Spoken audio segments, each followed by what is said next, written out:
Nate, we have a great topic tonight. I'm excited about this one. Yeah, me too.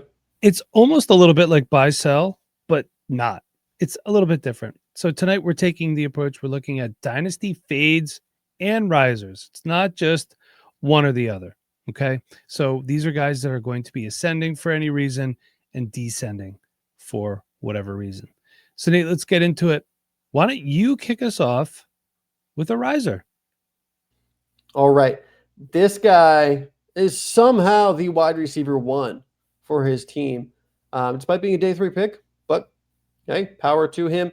Elic Ayomanor, currently the wide receiver one for the Tennessee Titans over Calvin Ridley. I will explain just by how much. Currently the wide receiver 38 in fantasy football on this season. Elic Ayomanor leads the team in targets. He's got 23, which is tied with Calvin Ridley.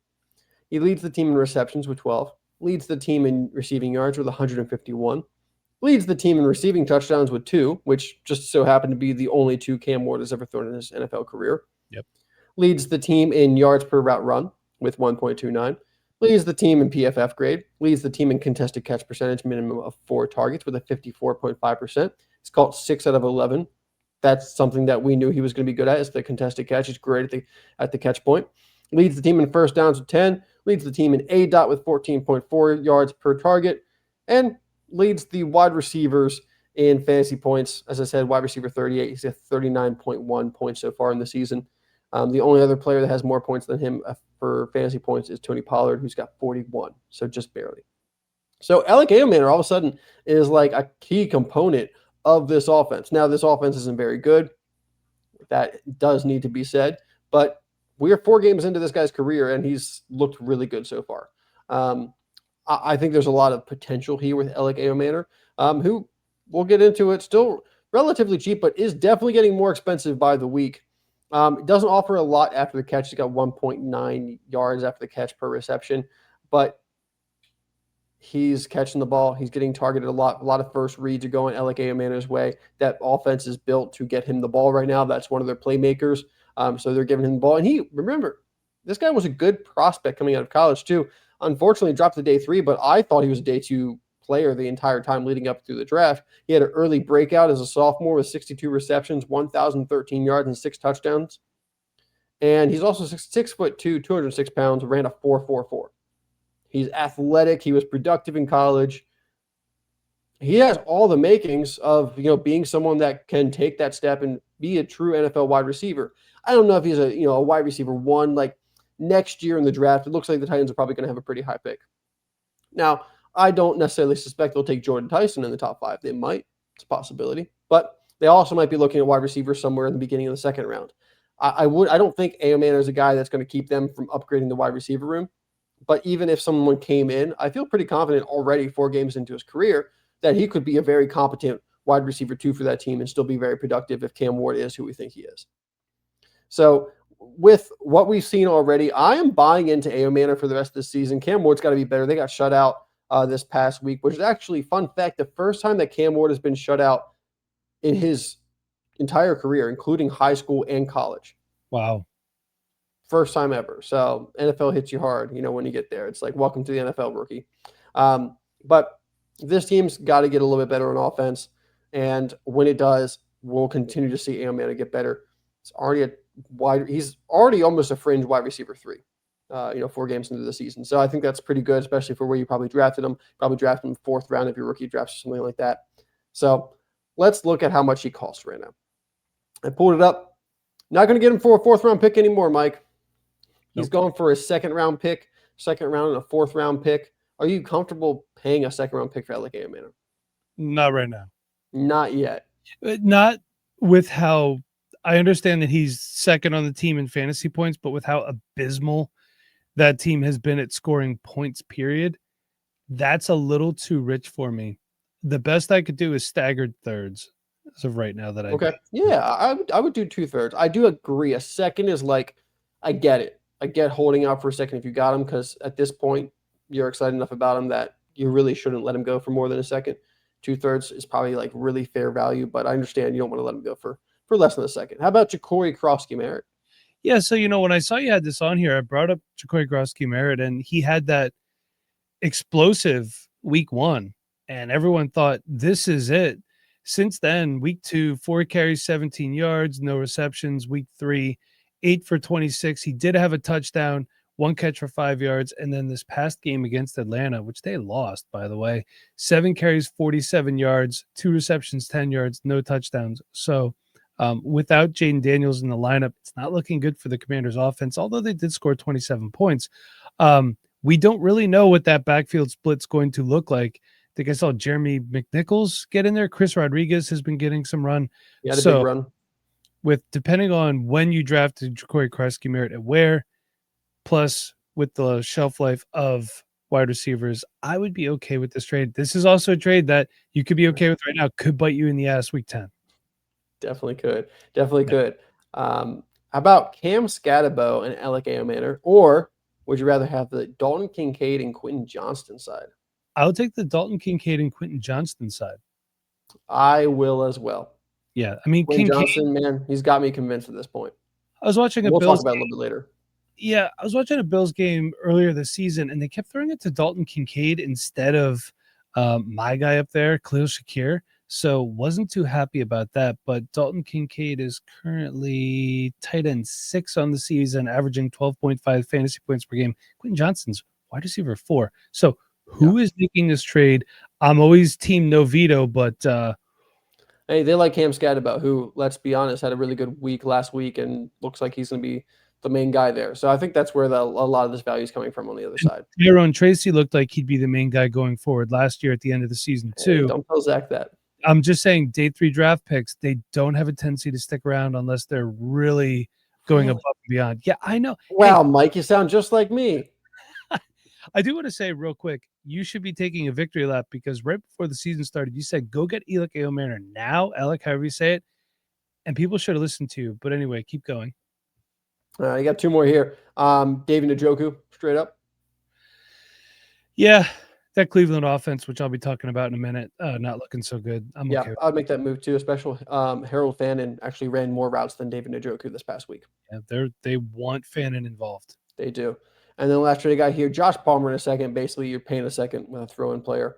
As I said earlier, I think a second, I could be convinced on it. I feel like I do need to see like 1 or 2 more weeks, or at least a bit more life out of this offense as a whole, though, especially if I'm a contender. And if I'm not a contender, if I'm a rebuilding team and this is someone else's second-round pick, that's going to end up being a late second-round pick, sure.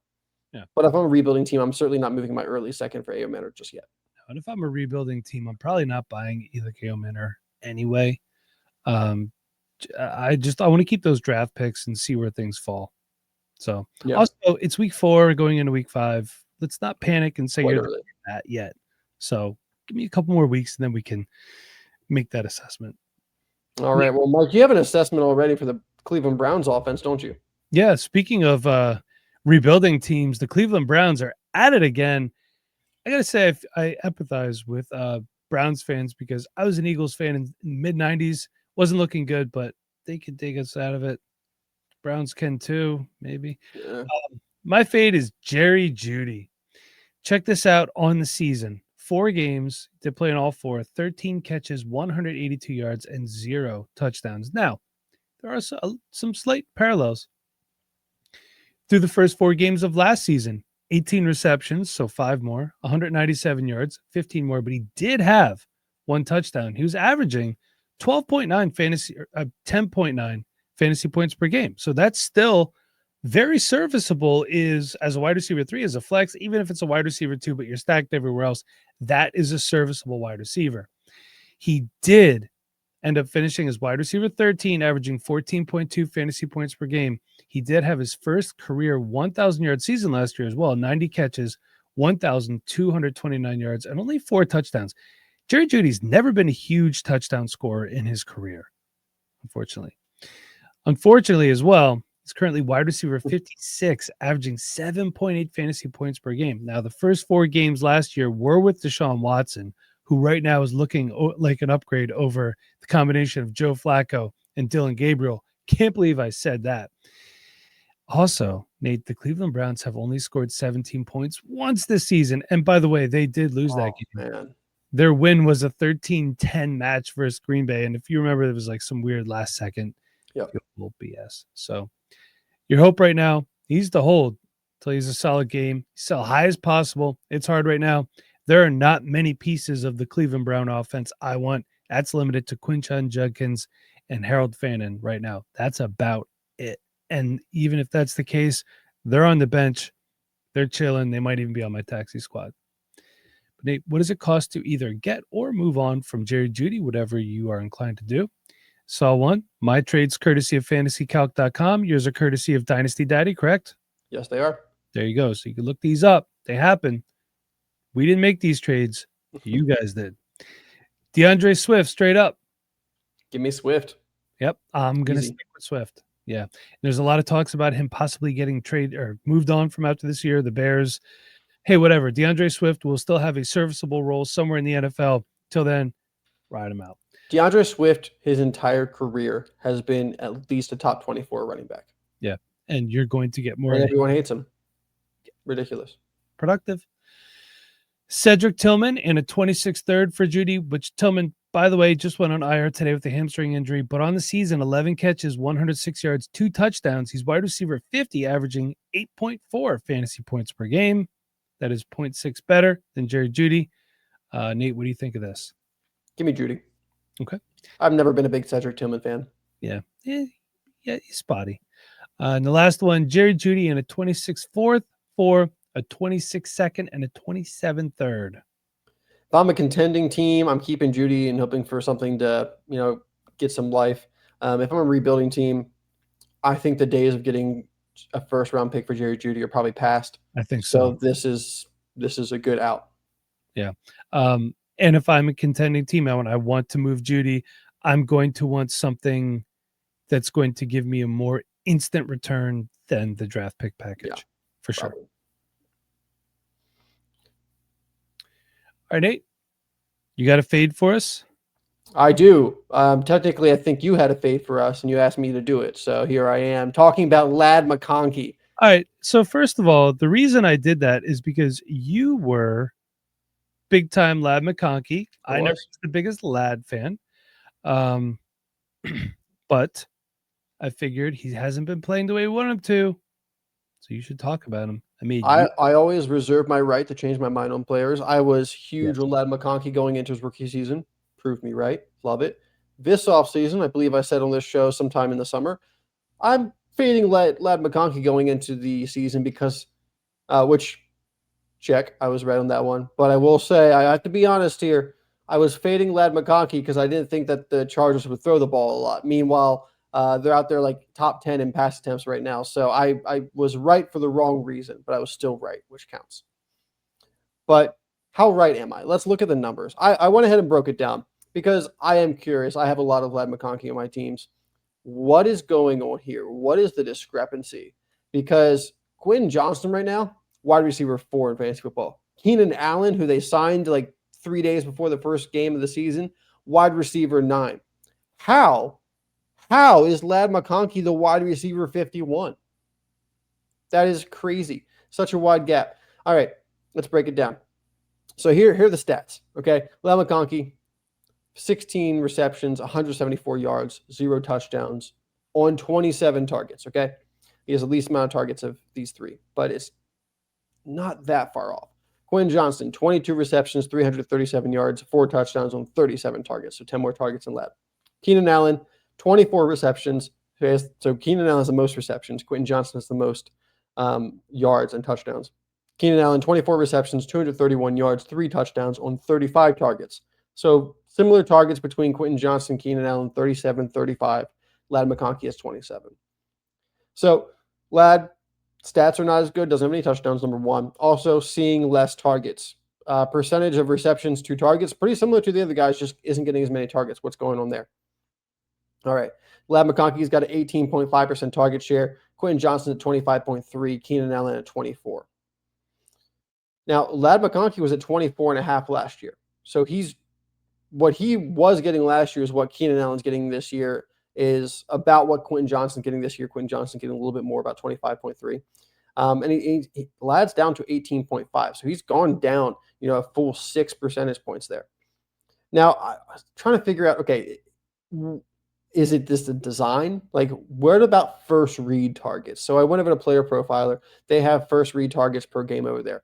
Ladd McConkey has 6.7 first read targets. Quinn Johnston, 7.7. Keenan Allen, 7. So really, as far as like how they're designing their offense, Ladd is not that far off. One target on the first read per game, he's off from Quentin Johnston. And pretty much the same as Keenan Allen. So I tried to dive deeper into this. Let's look at how often they're targeted against man coverage versus zone coverage. Okay. Ladd McConkey is targeted more often against man coverage. He's a great route runner, great at creating separation. We know that. He gets targeted against man coverage 22.6% of the time versus 13% against zone. Big difference there. Quinn Johnston, meanwhile, only gets targeted at 16.9% against man, but 25.5% against zone. So if they're seeing zone coverage, it's going to Quentin Johnston. If they're seeing man coverage, they're targeting Ladd McConkey. Keenan Allen, pretty similar between the both. 27.8% against man, 29.5% against zone. So what this comes down, maybe they've just seen a lot more zone so far this year than they have man because efficiency-wise, Ladd isn't doing terribly. It's just he's just not getting targeted. And it seems like he gets targeted. He gets targeted more than Quentin Johnston against man coverage, but they're seeing a lot of zone coverage, and therefore Quentin Johnston getting a lot of the targets. So that's what we had last week. Ladd McConkey had 6 targets. Unfortunately, only caught 1 for 11 yards. All-time bad game against the Giants. I mean, come on. That's a game. I went down in my survivor pool this week because I had the Chargers winning against the Giants and Jackson Dart in his debut. It's an easy pick. I thought it would super easy pick. I wasn't even stressing about it. Do we have a pick'em thing at work? And I think everybody in the pool picked the Chargers. So ridiculous. We lost like half the group that was left in the survivor pool this week between that and the Cowboys Packers tie, which unfortunately means if you pick the Packers, you're out. Yeah. So what happens then if you pick the Cowboys? You're also out. Okay. Your team has to win. Okay. All right. Yeah. I wasn't sure if it was a tie, if they just went, Yeah. No. Okay. Yep. And a couple other things for Ladd McConkey that are down towards last year. His ADOT's down 2 yards versus last year, which I think makes sense with Quentin Johnston finally coming out to be a deep threat. His yak rec is down about 1.5 yards. His yards per reception down 4 yards. So he's not as explosive, not making as many big plays. So I am a little worried about Ladd McConkey, I will say. But I think some of these numbers don't have me as worried as the raw numbers have us all worried. So I do think that there is maybe a buy low opportunity here with Ladd McConkey. We do have him right now under the fade, but like I said, I want to dive deeper into it to see, is he just really playing bad, or maybe he's just not been part of the game plan as much, unfortunately, through the first 4 weeks. Here are some prices though for Ladd McConkey. Nate. Yeah. Before you get to it, do you know where Ladd McConkey is on the season? He is wide receiver 51. Yes. It's 8.4 fantasy points per game. You could have picked up Hunter Renfrow off waivers and gotten 8.1 fantasy points per game. Look, I'm not saying this to poo-poo on Ladd. All I'm saying is it doesn't always have to be sexy, but even in Dynasty, you have to pay attention to waivers and transactions that are going on, because a lot of times the guys that are supposed to perform don't, and then you have these guys surprise you. Torrey Horton, 7.9 fantasy points per game. Keyshawn Boutte, 8.1 fantasy points per game. So Elic Ayomanor, who we just talked about. Yeah, he is wide receiver 38. Yeah, he's up there a little bit. 9.8. Yeah. So, Yep. But give me the prices to either get or move Ladd. All right. I saw this today. Waddle in a first-round pick, and this is after the Hill injury. So that means Waddle, if like you're selling Ladd, you're getting Waddle in a first-round pick. I'll take the Waddle on the first side. I think, that makes sense right now much. Like I said, I love Ladd, but I'll take Waddle in the first at the moment. That's a really tough offer to pass up. It is. How about Roma Dunze? But you got to give away Ladd McConkey and a first-round pick. I don't know. Yeah, it's a tough one. I hate giving up the first, but Odunze has really been. But then again, if you're going all in, is Roma Dunze really the guy you want? I mean, so far, but I think he's wide receiver 3 or 5 on the season at the moment. Scroll up here. Helps that he has like 5 touchdowns. Yeah, wide receiver 3, almost 20 fantasy points a game. So maybe, yeah, that's a tough one for me though. Yeah, I would like to maybe get like a second-round pick on the Rome Odunze side back. Yeah. It's hard So, to give up McConkey and a first and not get like some kind of draft pick back. How about Devonta Smith in a second for Lad McConkey? yeah. I mean, both passing games not going well. The Chargers are, but the Eagles have been a little inconsistent offensively through the air. I don't know. I'd be buying Lad McConkey for this price because, like you said, I'm buying the Chargers offense, passing offense, which I like a good bit more than the Eagles passing offense at the moment. They're going to get it fixed, though. So that's Yeah. up. When Shane Steichen gets fired at the end of the season and then they fire Kevin Patullo and rehire him, that's when it's going to get fixed. There you go. There you go. I also saw 2026 first straight up for Lad McConkey, which I'd be happy to buy at that price. Yeah, the only thing would be the downside if that 2026 first turns out to be Jordan Tyson. That's fair. Yeah. But outside of Jordan Tyson, I'd probably take Lad McConkey over the other wide receivers in this class. Yeah. And then I'll also straight up swap Jameson Williams. Where is Jameson Williams on the season? It's probably like 20-ish, I want to say. Drake London's wide receiver 20. Not wide receiver 0. In our hearts, I do not know where he is. Oh, he's wide receiver 42. So he's only doing slightly better than Lad McConkey. Yeah, I think I'll take Lad there. I still believe in him more long term. I think he's a better overall all-around player. All right. I like it. All right. Nate, are you ready for a rising star? I am. I like this guy a lot. Now, there's a caveat here. When I say rising star, I'm not saying he's going to be a one at his position, but I think this is a player that can help you get some quality points on your team. He seems to be taking charge down there. That's Woody Marks, running back for the Houston Texans. So Joe Mixon was hurt, some sort of foot ankle injury, I believe his ankle. They signed Nick Chubb before the season. Chubb looked like he was going to be the guy, but so far, this past game, he outpaced Nick Chubb, 17 carries to 13, and with yards, 69 to 47. He had a touchdown. Chubb did not have one. He's currently running back 30 on the season with 9.7 fantasy points per game. That being said, week 6, he was running back 6. He had almost 30 fantasy points. 4.1 yards per carry to Chubb's 3.6. And in this past game, he also had 4 catches for 50 yards and a touchdown. And Nick Chubb had 2 catches for 15 yards, no touchdowns. And yes, they did beat the Titans. I understand that maybe they pulled Chubb. Maybe they did, maybe they didn't. All right. I don't think Nick Chubb really factors into the long-term plans for the Houston Texans. Woody Marks is a rookie. He's also younger than Chubb by 5 years, 24 years old. Chubb's 29. And there is an update on Joe Mixon today. Originally, when I typed this out, there wasn't. But according to Sleeper, Joe Mixon remains without a timetable for when or if he returns this season, and that's per Aaron Wilson. Okay. The Texans do have a week 6 bye, so I think the earliest you could possibly see him would be week 7, but that's still up in the air. And Mixon, also 29 years old. He is under contract for 2026, but he only comes with a $2 million cap hit. The Texans would save $8.5 million by releasing him. Now, my caveat, like I said before, is this. Woody Marks could be an effective running back 2 for Houston moving forward. He could be their running back 1 the rest of the way if Mixon doesn't come back. It's a good running back to have, to play now, and he could be a reliable handcuff for you in the future. Or if you do not draft, I think the Texans draft a running back next year. If you don't draft him, you could ship Woody Marks to the guy that drafted him or gal that drafted him as a good handcuff. And Nick Chubb also only under contract for this season. So if you're buying or selling him, Nate, here's what you are looking at. 26th third round pick. Yeah, I'm paying a third for Marks. Absolutely. All right. Or Marks and a 26th second for Dalton Kincaid. This one's a little bit tougher. Dalton Kincaid, like I said, tight end 6 so far in the season. Looking good. Still has a weird thing where he's not on the field a lot, but whenever he is on the field, he gets targeted at a really high rate.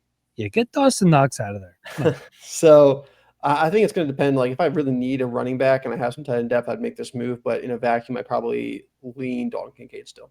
Same. I put this trade on here because I don't like it. Chris Rodriguez and a 26 second for Woody Marks. Yeah, I don't know if I'm paying a second straight up for Marks, so adding on the Rodriguez just doesn't really make sense for me at the moment. Yeah, with Austin Eckler out, And they moved on from Brian Robinson Jr. Wonder if they regret that now. I just feel like this is an overpay. Rodriguez could lead the way the rest of the way. We don't know yet. Yeah. We really don't. It's always possible. So I don't like this trade. I would not pay that to get Woody Marks. Now, if I was getting that for Woody Marks, I'd strongly consider it. Nate, you have a rising star for us. I do, and he is absolutely the rising star. Everyone already knows this guy is a rising star. It's Emeka Egbuka, wide receiver for the Tampa Bay Buccaneers. He's okay. He's all right. Right now, he's the wide receiver 8 on Keep Trade Cut, wide receiver 8 on the season as well, with 31 targets, 18 receptions, 282 yards, 4 touchdowns, averaging 17.8 points per game. He's a rising star, but Mike, how high should he really rise? That's the discussion I want to have here. Like I said, wide receiver 8 on Keep Trade Cut. That's above Rome Odunze, Drake London, Nico Collins, Brian Thomas Jr., Garrett Wilson, A.J. Brown, over a number of names that we have looked at as elite wide receivers over the past couple of years, and even young guys like Rome Odunze, Drake London, Brian Thomas Jr., Garrett Wilson, who we're really excited about still moving forward. So Egbuka, Chris Godwin came back. Chris Godwin saw 10 targets this past week against the Eagles. Egbuka also saw 10 targets this past week against the Eagles. Mike Evans is still out for a couple weeks, but will be back eventually to cut into that target share a little bit between the two of them. How much are we willing to pay for Egbuka right now? I'm going to say I have the prices up here. He's not cheap. Not cheap. Is it worth going and paying this price for Egbuka right now? Are we buying into the hype? I think wide receiver 8 is maybe on a dynasty scale the highest he's going to get. It's kind of hard to get much higher than that. Maybe. But I could also see him, maintaining this ranking for a little bit. Baker Mayfield is, quite the pass-happy quarterback, and he continues to play pretty well. So prices here, Mike. Quinshon Judkins. Judkins has had quite the season so far since he actually got on the field. And you know how hard it is to come across good running backs. Yeah, but when you buy a wide receiver, you're buying the quarterback. Baker's playing some damn good football right now. I'll move Quinshon for Emeka Egbuka. Okay. I don't think this is a flash in the pan thing for him. Yeah, Judkins at running back 23 right now, but remember he did miss the first week. He's averaging 16 points per game, which if we go by points per game, Judkins would be running back 11 on the season at the moment. And Egbuka averaging 17.8. Yeah. So this is a long-term dynasty asset. We know about the shelf life for receivers versus running backs. I'll take Egbuka here. All right. I do think that this one can depend on team need. Like if you need a running back, you got some wide receiver depth, it might be worthwhile to move Egbuka for Judkins. I do in a vacuum lean Egbuka though. I agree. Also, I'd rather buy into the Bucs offense than the Browns offense. Yeah. All right. I saw tens of these trades on Dynasty Daddies today. Straight up, Emeka Egbuka for Malik Neighbors. You got two teams going two different ways, obviously. I get it. Sucks because I like Malik Neighbors better, but he's not playing right now, unfortunately. And I think it's a win for both sides, to be honest with you. Yeah. I mean, if you are trading away Egbuka and you're not playing for much this year, number one, Neighbors helps you tank. And also, I think you're getting the better dynasty asset overall, but he will be coming back off the ACL. Mike, your computer's giving us notifications. What's going on? I did not opt to open whatever Creative Cloud is. I apologize about that. So sorry. But I think in a vacuum, I would still lean Neighbors long term. But if you're playing for anything this year, I think you got to go Egbuka. He's on a tear right now, and Neighbors ain't going to help you out at all. And who knows how he comes back off the ACL injury. I did see a couple of those trades where there was some picks on the Egbuka side. But like I said, I saw tens of trades just straight up Egbuka for Neighbors today. So one to keep in mind. And then if you want to trade some first-round picks for Egbuka, I did see 2026 first-round picks for Egbuka. Maybe you got to add even like a third or something like that on top of it, to really get someone to bite. It's going to be expensive, but are we willing to buy Egbuka at these prices, Mike? Yeah, I think most of them are pretty fair right now. Yeah. He's playing. Mike Evans is hurt. Chris Godwin, yes, he's back, but even though he got 10 targets, he's still not 100%. So Yep. I'm okay with that. Agreed. And that brings me to one of my next guys. I actually lumped these two together. I didn't want to go too tight end heavy, so I just kind of put these two guys together. I got two fades here, and they're both tight ends. And you know how I hate fading tight ends, Nate. Yeah, that sucks. Pat Freiermuth and Cade Otton. Freiermuth is currently tight end 39. Cade Otton is tight end 54. On the season, Otton has 6 catches for 34 yards. Freiermuth has 7 catches for 65 yards. Combined 13 receptions for 99 yards and 0 touchdowns through 4 weeks. That is 1 month of NFL football. And we have 2 starting tight ends that together have not eclipsed 100 yards receiving. By the way, on the season, Jonnu Smith, who the Steelers traded for, 14 catches, 71 yards, and a touchdown. Sure, it'd be nice if those stats were combined with Freiermuth's, wouldn't it? Yeah, it would. It really freaking would. Hey, in 2024, Freiermuth was tight end 9 at 9.9 fantasy points per game. Otton was tight end 14 at 10 fantasy points per game. He did miss 3 games with a knee injury. So I went back a little bit here to tell you what these guys have done in the past, which is why I'm fading them now. In 23, Freiermuth was tight end 30, 6.4 fantasy points per game. He did miss 5 games with a hamstring strain. Otton was tight end 20, 6.9 fantasy points per game. And in 2022, Pat Freiermuth was tight end 7, 9.9 fantasy points per game. Otton was tight end 25, 5.8 fantasy points per game. So you see Otton's ascension was a little bit slower than Freiermuth's. But the fact of the matter is we've seen these tight ends be studs in the past, but they're just not being used in their respective offenses right now. And it's a shame because their offenses are good passing offenses. Mm-hmm. So if you're moving on, here's what you could do. Pat Freiermuth and a 26th third for Dallas Goedert, the shining star in the Eagles passing game right now. It is. Yeah, I'd make that move. Yeah. 26th fourth. I'll buy Freiermuth for a 20. Yeah, I would too. I still think that there's still value to be had there, even though I'm fading him right now. I think long term he's going to be okay. Isaac Tesla and Pat Freiermuth for Kyle Pitts. Yeah, I'm make a believer in Kyle Pitts. Yeah, I'll gladly make that move. Yeah. For Cade Otton, Otton and a 26 second for Dalton Schultz. By the way, a lot of Dalton Schultz trades for Cade Otton. I don't know what the correlation there is. Interesting. Yeah, and Dalton Schultz, has not done what I thought he'd do. He's tight end 19 on the season, but 7.2 fantasy points per game. Okay. It's better than what these guys are giving you. It sure is. He's right behind TJ Hawkinson at 7.6 points per game. So yeah, which I didn't see that happening, but backup quarterback. So yeah. You okay with that trade, Nate? Yeah. Now here's one I don't really like too much. Otton and 27 first for Jake Ferguson. No, I would do like Otton in a second for Ferguson. Yeah, I think that's fair. I was going to say that as well. I'm a huge Jake Ferguson fan, despite the fact that I'm not a huge Dallas Cowboys fan or a fan at all.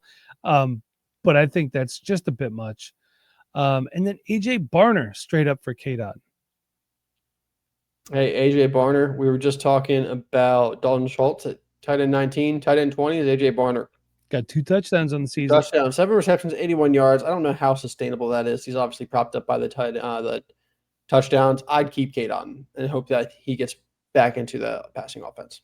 Yeah, speaking of which, we were told so many things about Elijah Arroyo. 5 catches for 82 yards on the season. 3.3 fantasy points per game. He's so good he can play wide receiver. Come on. Yeah, cool. When he gets the ball in his hands, though, 16.4 yards per reception. All right. Good for him. Thank you for watching this Dynasty Rewind video. We hope you enjoyed it. Is there anything you want to see? Drop a comment below. Don't forget, check out dynastyrewind.com.